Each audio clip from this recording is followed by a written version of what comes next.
Dans cette vidéo, vous allez voir les expériences les plus dingues et les plus étranges de tout internet. C'est extrêmement bizarre. Genre, j'ai jamais compris le principe des voitures qui juste cassent des trucs, tu vois. Mais là, tu vois, ça a un côté un peu relaxant, tu vois. Vu que c'est des petits ballons. Ça, c'est un peu moins relaxant. Je suis pas trop convaincu de cette expérience-là, les gars. Il va falloir passer à la suivante. Ok, là, c'est une vidéo un peu plus spéciale. C'est quelqu'un qui, pendant 100 jours, a filmé ses ongles. Et en fait, l'ongle, il est devenu de plus en plus long. Et en fait, on voit, du coup, la transition. En vrai, c'est un timelapse un peu stylé, je vous mens pas. Ok, donc là, c'est le mode Among Us, tu vois. C'est l'ongle de base. Celui par qui tout a commencé. En vrai, là, déjà, en 50 jours... Wesh! En fait, j'ai l'impression que c'est tous les 20 jours, il y a un gros step-up, tu vois. Et il prend genre 10 cm. Là, c'est pas un ongle, c'est une griffe. Le truc, c'est un plateau à fromage, tu peux couper dessus. Moi, j'ai trop peur, en fait, vous voyez, quand t'as des ongles qui dépassent trop, que, imaginons, par exemple, tu te prennes un coup de table ou quoi, en fait, ça arrache l'ongle directement, tu vois. Comme quand tu décapsules une bouteille. Pareil, et j'ai trop peur de ça, en vrai. C'est pour ça qu'ils sont très courts. Attends, c'est quoi, ça? Il y a une miniature avec un citron et une clope. Est-ce que c'est une nouvelle méthode pour arrêter de fumer? Ok, donc là, on a une fausse cigarette, bien évidemment. Donc là, il découpe ça. En fait, il découpe le... Je crois c'est le filtre. Et là, il prend un fruit qui sort de nulle part. Mais qu'est-ce qu'il fait? Genre, ça coupe aussi bien. En vrai, ça, c'est une bonne astuce de survie, hein. Mais j'ai l'impression que c'est une orange et en même temps, c'est un citron. C'est trop bizarre. C'est une fusion de deux fruits. Moi, je pensais pas que le boost, tu le brûlais, ça coupait autant. Pour moi, ça me paraît abusé, les gars. Après, tout ça pour découper du citron, c'est quand même assez engagé. Mais en soi, l'expérience est validée. Est-ce que ça va découper ce fruit qui ressemble à une sorte de tomate pomme de terre? Et une pomme aussi, hein. Attends, mais là, on dirait un mix de 5 fruits différents. Oh, mais attendez! C'est pas le bail du jus de cranberry ou je sais pas quoi, là? Eh, le jus de cranberry, j'ai des potes, ils kiffent ça à fond. Tu sais, ils le ramènent à chaque fois, mais c'est sûrement le truc le plus sucré de France. Mais c'est extrêmement bon, on va pas se mentir. À consommer avec modération. J'en vois, il y en a déjà au moins 10 qui sont en train de regarder la vidéo en train de siphonner leur bouteille. Eh, je vous juge. Attends, mais là, il fait quoi? Donc là, il prend... Eh, il l'a pris comme si c'était son meilleur pote. Il a pris le bidon d'eau comme ça, en plus vide, quoi. Alors, qu'est-ce qu'il va en faire? Telle est la question, Jean-Pierre. Donc là, il le prend. Il commence par brûler le... Quand tu crois que tu vas lâcher un silencieux. Par contre, là, le gars, il vient littéralement de trouver une autre méthode pour alimenter les moteurs. C'est comme récemment, j'ai découvert un truc. Je sais pas si vous connaissez l'énergie libre. En gros, ce serait une énergie qui fonctionne à base de rien et qui permettrait que les voitures, les avions, les ordinateurs fonctionnent sans avoir besoin d'électricité ou même d'essence ou quoi que ce soit. Je sais pas pourquoi j'ai entendu ça, mais c'est pas la première fois. Donc si vous avez des informations sur l'énergie libre, les commentaires sont là pour ça. Go faire un débat. Là, il prend du potassium. Ça ressemble à ça? Parce que le potassium, il y en a dans globalement tout ce qu'on mange. Waouh. Là, c'est quand t'éclates un bouton. La création de Hulk. Non mais en vrai, c'est dégueulasse. On dirait littéralement juste du slime. Mais je pense que c'est un peu le délire des dentifrices éléphants. Ça, c'est un truc qu'il faut vraiment qu'on teste sur la chaîne. Ah, mais il l'a fait plusieurs fois. En vrai, c'est marrant qu'après, ça gonfle d'un coup. Mais je me demande, à la base, cette expérience-là, ça servait à quoi? Parce que là, logiquement, ça sert à rien, tu vois. C'est juste stylé à regarder, mais bon. Est-ce que quand on mange du potassium, c'est ça qu'on a dans notre estomac? C'est ça la vraie question. Ça, on dirait Patrick l'étoile de mer, mais écrasé par une pierre. En même temps, il vit sous une pierre, ça me paraît normal. Les amis, on est de retour avec le Pélo qui a un escalier qui fait trop méga peur. Et là, il a ramené un téléphone Samsung pliable que je trouve en vrai extrêmement stylé, un téléphone Nokia et un iPhone. Et les trois, il va les balancer de plusieurs dizaines d'étages. On va voir qui tient, mais honnêtement, moi, je pense... Déjà, le pliable, c'est sûr, il va se faire plier. Honnêtement, genre, il est beaucoup trop fragile. Et si c'est moi, the homme fragile de France qui le dit, c'est que c'est vrai. Le Nokia, donc l'ancien Nokia, celui qui est juste là, moi je pense que lui, il va tenir large. Et l'iPhone, coussi cousa. La dernière fois, il avait survécu l'iPhone, hein. Ok, let's go, on commence avec le premier téléphone. Je crois que c'est l'iPhone, hein. Oh, mais vas-y aussi, frérot. Il a plané. Oh, ça va. On connaît tous cette personne qui a tout le temps un téléphone défoncé. Et pire que ça des fois, mais sauf que lui, il l'a vraiment fait exprès, tu vois. Et franchement, le truc, il a pris 20 étages, mais il fonctionne toujours. Moi, je dis quand même, c'est respectable. Bon, il est un peu abîmé, je vous avoue que ça va être dur de le revendre, tu vois. Il est juste tombé dans les escaliers. T'as pas précisé quel escalier. Ça me fume, le gars, en gros, il est en train d'expliquer que le téléphone est génial et en état de marche. Essaye pas de nous le revendre, frérot, tu l'as fait tomber devant nous, exprès. Là, maintenant, on va tester avec le téléphone qui se plie. Ah, mais là, c'est mort. Lui, moi, je pense qu'il va se couper en deux, hein. Et du coup, ça fera deux téléphones, 2 fois plus de rentabilité. En gros, je sens pas. Ah, j'aime pas. Après, il est pas tombé trop bas, il est pas tombé tout en bas, hein. D'ailleurs, il y a quoi tout en bas? Il y a ta collection de chaussettes, qu'est-ce qu'il peut cacher tout en bas? Personne sait. On dirait que c'est les backrooms, son truc. Oh, il est là.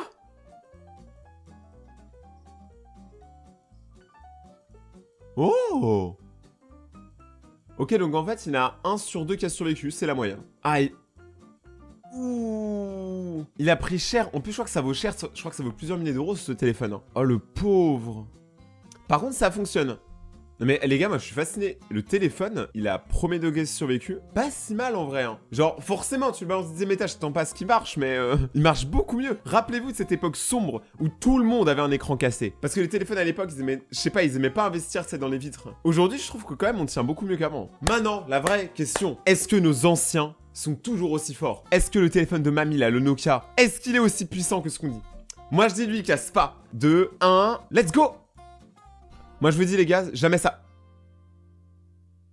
En même temps, vous m'avez fait confiance aussi, faut pas. Genre, moi je crois en cette légende que le Nokia 3310 est le téléphone le plus solide du monde. Là, ils m'ont fait pire que la révélation pour le Père Noël. Hein. Là, je me sens choqué et trahi. Pour moi, ce téléphone-là, il est invincible, tu vois. Et là, ils l'ont détruit si bas. Mais après, c'est lui, il a pris 20 étages aussi.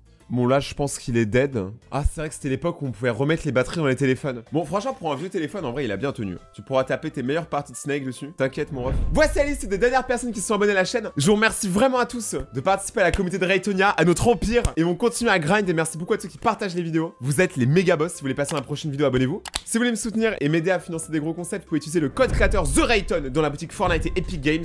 Il dit qu'il a trouvé une tour. Alors déjà, ça arrive à personne. Le gars a trouvé une tour. On se croyait dans Minecraft. Il est au milieu de nulle part, littéralement, vraiment, c'est le biome de départ. Et le premier truc qu'il s'est dit, je vais prendre un iPhone 12 et je vais le lancer du haut de la tour. Il y en a, je vous jure, ils ont des connexions dans le cerveau que moi j'ai pas. On dirait les cheminées, vous savez, dans les pizzas au feu de bois. Je sais pas si vous voyez ce que je veux dire dans les restaurants. Pour faire les pizzas, le four à pizza. Ah, mais du coup, en fait, il a utilisé un drone. En fait, il utilise un drone et il va lâcher le téléphone à partir du drone. C'est un ravagé. Pourquoi? Ok, POV, le téléphone. Que voit le téléphone à ce moment-là? Oh, en vrai, c'est stylé. Ouh, il va se manger le mur, il va se manger le mur. Mais ça s'arrête jamais. Attends, mais il est infini le trou. Ah, il a fait des ricochets.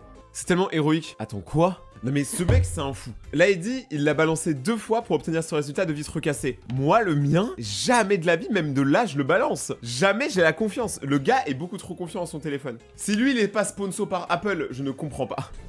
Revenons sur des expériences. Est-ce que ça vous est déjà arrivé de vouloir ouvrir un cadenas, mais vous n'avez pas la bonne clé ou quoi que ce soit? Et bah là, ce test vous expliquera en 3 minutes comment ouvrir un cadenas avec une allumette. Les deux n'ont aucun rapport. C'est parti. Donc déjà, vous prenez l'allumette, vous la pincez tranquillement, voilà. Les choses sont simples, les choses sont suisses. Et... Attends, mais il fait quoi? En fait, il enlève la meilleure partie de l'allumette, il garde que le bois. On dirait du thon. En fait, les allumettes, c'est à base de thon. Mec, mais t'aurais pu acheter la poudre en séparé, gros. Mais qu'est-ce qu'il fait? On dirait vraiment il est en train de cuisiner du thon, je rigole pas. Ok, là, il en met à l'intérieur. Ah, je pense que je sais ce qu'il va faire. Est-ce qu'il va vouloir remplir avec la poudre, qui du coup est inflammable, à mort le cadenas et après tout faire péter? Si c'est ça, c'est pas très doux comme méthode, hein. Autant prendre une scie électrique parce que là, tu risques de tout casser. Attendez, peut-être qu'on a parlé trop vite. Là, il prend un fil de fer. Mec, je suis fasciné, j'ai vraiment l'impression que c'est un banger ce qui est en train de se passer. Hein. Je ne comprends pas ce qu'il est en train de faire. Ah, peut-être c'est pour la protection. Peut-être qu'en fait, il veut pas que ça explose dans tous les sens et du coup, il met un max de fil autour. Là, il se crée lui-même son propre tournevis. Mais il est trop fort, le gars. Attends, il n'y aura pas d'explosion, je vais être triste. Hein. Qu'est-ce qu'il fait? Mais le gars, il fait tout sauf utiliser les allumettes comme on devrait utiliser une allumette. Là, on dirait il fait une lance, il est à l'époque de la préhistoire, il va aller chasser le Triceratops. Je vous jure, les gars, c'est ce qui va se passer. Ah ouais, c'est vraiment une technique digne des plus grands agents du FBI. Genre vraiment. Qu'est-ce qu'il fait? On dirait une œuvre d'art, mais totalement incomprise. Ok, pour l'instant, le truc est toujours fermé, bien sûr. Il a fait une antenne, il va capter la télé.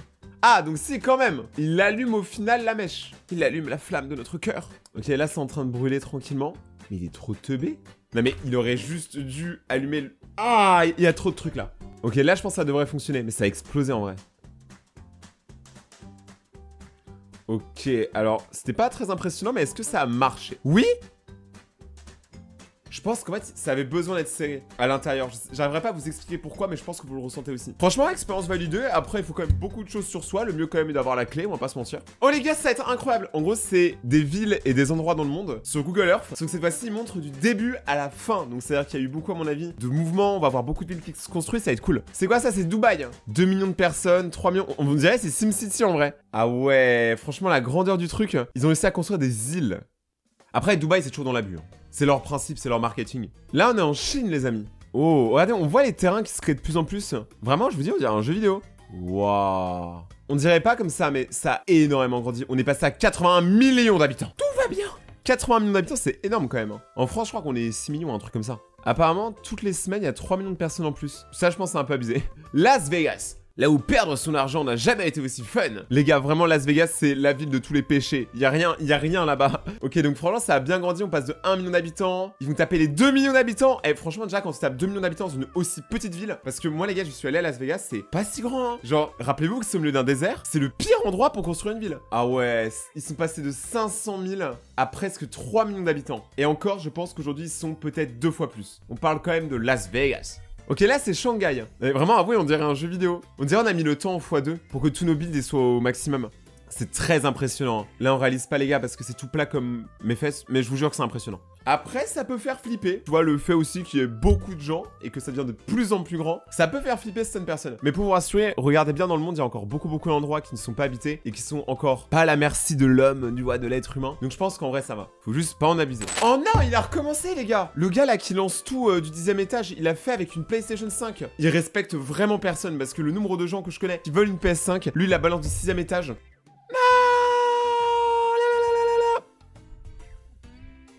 Non mais gros, si tu voulais juste voir ce qu'il y avait à l'intérieur, tu le démontes le mail, t'es pas obligé de le balancer. Waouh. Eh, c'est un propulseur. Imagine, il y a ta grand-mère qui passe en dessous. Elle se prend une PS5 sur la tête. Comment tu lui expliques? Ah, la GoPro par contre, elle s'est faite démonter. Hein. Ça par contre, limite j'ai encore plus mal pour la GoPro. Gros, si ça marche pas, il faut pas t'étonner, tu le lances du 10e étage. Je ne comprends pas ces gens. J'espère que vous avez kiffé cette vidéo, on se retrouve très bientôt. C'était Rayton et ciao.